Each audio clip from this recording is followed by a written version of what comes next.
Bien, estamos de vuelta en el segundo bloque del programa.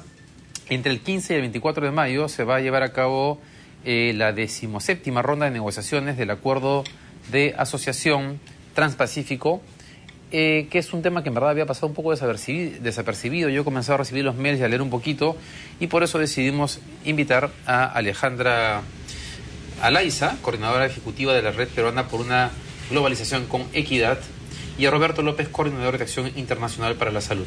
Buenas noches, gracias por estar acá. Gracias por la invitación. Buenas noches, gracias. Queremos conversar con ellos sobre dos temas que de alguna manera nos recuerdan temas que ya se habían discutido durante la negociación del TLC con Estados Unidos. Quería preguntarle, primero recuérdele a los televidentes en qué consiste este acuerdo de asociación transpacífico, qué países están involucrados, qué temas se están tratando en la negociación. Este acuerdo, conocido generalmente como el TPP, es un acuerdo del tipo TLC, es decir, es un TLC entre 11 países de la región, liderado de alguna manera con las propuestas que Estados Unidos lleva sobre la mesa, y están sentados en la mesa de negociación Estados Unidos, Australia, Nueva Zelanda, Perú, Chile, ha entrado México y Canadá, y un buen colectivo de países asiáticos, Brunei, Vietnam, Malasia, Singapur. Es una negociación harto compleja entre países entre los cuales muchos de nosotros ya tenemos TLCs, y la preocupación que tenemos para esta nueva ronda es que esta negociación buscaría impulsar algunos estándares inclusive mayores de los que ya hemos aceptado en TLCs anteriores. ¿Cómo cuál, por ejemplo? Uno de los temas de más preocupación es el tema de propiedad intelectual vinculado al tema de acceso a medicamentos, con una propuesta norteamericana muy agresiva que busca reforzar varios temas que afectarían el acceso a medicamentos. Otras propuestas también vinculadas al tema de derechos de autor, que pueden tener implicancias en el tema de libertades en Internet, entre otros. Y un detalle que es importante, que es que de una sola negociación, este TPP haría un segundo TLC con Estados Unidos, en el caso del Perú, pero significaría el primer TLC del Perú con algunas economías que no son poca cosa, como Australia, pensemos en el tema lácteo y las sensibilidades del país, o Vietnam, pensemos en el tema textil y las sensibilidades del país. Y nos preocupa que en una ronda número 17, con la expectativa de terminar de negociar ahora en octubre de este año y presentar resultados, el país no conozca, no estemos analizando ni estemos definiendo claramente cuáles son los límites para este acuerdo. Es decir, que el tema nos da para un programa completo. Entonces vamos a ver solamente unos 2 o 3 temas. El tema medicamentos, que fue uno de los más discutidos y sensibles en la negociación del TLC con Estados Unidos. ¿Qué cosa es lo que está planteando Estados Unidos en este caso? Efectivamente, es un tema bastante debatido hasta ahora, y Estados Unidos lo que quiere ahora es todo. Es realmente elevar tremendamente los niveles de protección de la propiedad intelectual a través de patentes y otros mecanismos. Por ejemplo, ahora ¿Qué cosa existe actualmente con el TLC? Con el TLC con Estados Unidos y con el tratado multilateral que administra la Organización Mundial de Comercio, tenemos patentes por 20 años para los medicamentos nuevos, ¿no?, que son invenciones. Y con el TLC con Estados Unidos se impuso una protección de datos de prueba de seguridad y eficacia de medicamentos hasta por 5 años. Adicionales a los 20. No se adiciona, porque puede ser medicamentos sin patentes, simplemente que son medicamentos nuevos en el mercado peruano, tienen pruebas de seguridad y eficacia, y por esas pruebas se le da 5 años, exclusividad en el mercado. O sea, es como una pseudo patente, funciona como una patente. Pero en ese caso, por ejemplo, para que los televidentes lo entiendan, o sea, no es una molécula nueva que se ha descubierto, sino que, o sea, eso es la misma molécula, pero que se le descubre otra propiedad. Claro, no. En el mundo no es nuevo. En el Perú el medicamento es nuevo. Como es nuevo, se le da esa protección por 5 años por tener datos de seguridad y eficacia, ¿no? Es un mecanismo, digamos, una suerte de esfuerzo que han hecho, digamos, las compañías y los gobiernos, sede de estas compañías, para inventar este tipo de mecanismo de protección y dar exclusividad en mercado. ¿Y qué está pidiendo Estados Unidos ahora? ¿O qué está ahora está pidiendo, por ejemplo, patentes, ampliación del periodo de vigencia de la patente, si es que el INDECOPI en este caso se demora más de 5 años por otorgar a la patente. Quiere decir que si se demora 6 años, 1 año más a los 20. Si son 7, 2 años más. 8, 3 años más. ¿Pero si se demora 6 años en qué? ¿En reconocer? Otorgar la patente. ¿Pero eso es viable? ¿Eso es posible? Bueno, se supone de que pueden durar más de 5 años, ¿no? Entonces están tratando de protegerse. Esto es una cosa que fue muy discutida en el TLC con Estados Unidos y también en el TLC con la Unión Europea.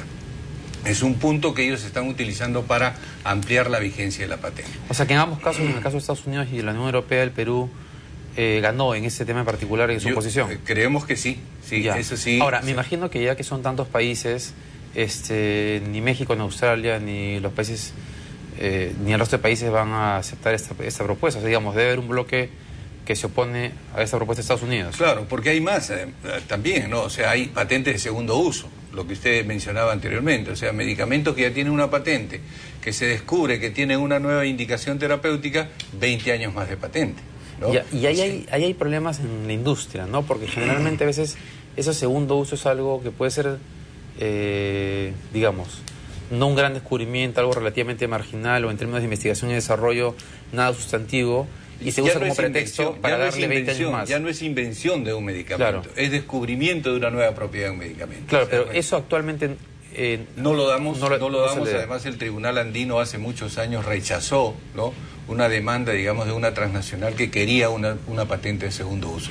Eso no está considerado ni en la legislación nacional ni en la legislación andina. Y actualmente se está pidiendo de nuevo. Está pidiendo de nuevo, pero también patentes, por ejemplo, para nuevas formas de administración de un medicamento. Si un medicamento sale al mercado, digamos, con una modalidad de administración de cada 4 horas y después pueden hacer una cada 24 horas, esa también quieren 20 años de patente. O sea, son bien divertidos, ¿no? No, bastante bueno. Es que yo diría trágico. Es una exageración. Es que mira, lo que ocurre es que en Estados Unidos tienen eso. En Estados Unidos hay un término que... Una pregunta, ¿y cómo se explica eso en Estados Unidos si supuestamente, no sé si esto es cierto, pero es lo que se lee, si el Estado se encarga justamente de financiar a los laboratorios para el tema de la investigación, ¿por qué si reciben financiamiento los laboratorios necesitan tener ese tipo de medidas adicionales de recuperación? Buen punto. Porque lo que ocurre, siempre nos dicen, en la gran inversión de la industria para tener nuevos medicamentos, pero no se habla de la inversión pública, en este caso Estados Unidos o en Europa, que a través de universidades o a través de otras fundaciones financian, ¿no?, investigaciones más que básicas, que no son básicas, que van más allá, que se inventan nuevos medicamentos y después le pasan esas licencian esas patentes hacia la industria farmacéutica. Bien, eso puede parecer increíble, pero en realidad incluso hay premios Nobel de medicina que han escrito y cuestionado cómo funciona el sistema de investigación y desarrollo en el caso de Estados Unidos, ¿no? El capítulo de inversiones, ¿qué se está planteando en ese caso en particular? A ver, el capítulo de inversiones que incluye este TLC, este nuevo TLC, es el mismo marco que se ha venido promoviendo en otros acuerdos, ¿no? Un TLC como un capítulo de inversiones como el que firmamos con el TLC con Estados Unidos.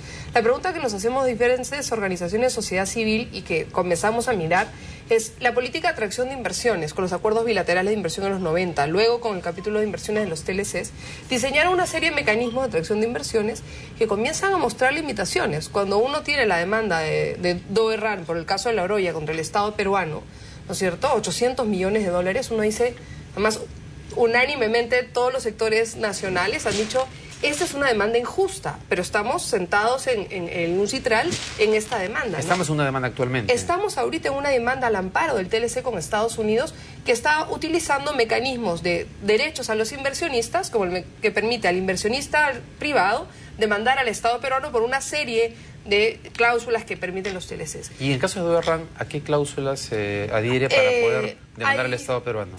Es un paquete complejo, pero dos de los principales principios son trato justo y equitativo. Doerran alega que no se le ha tratado igual que a los nacional, ¿no es cierto? Bueno, yo te aseguro que no ha sido justo y equitativo.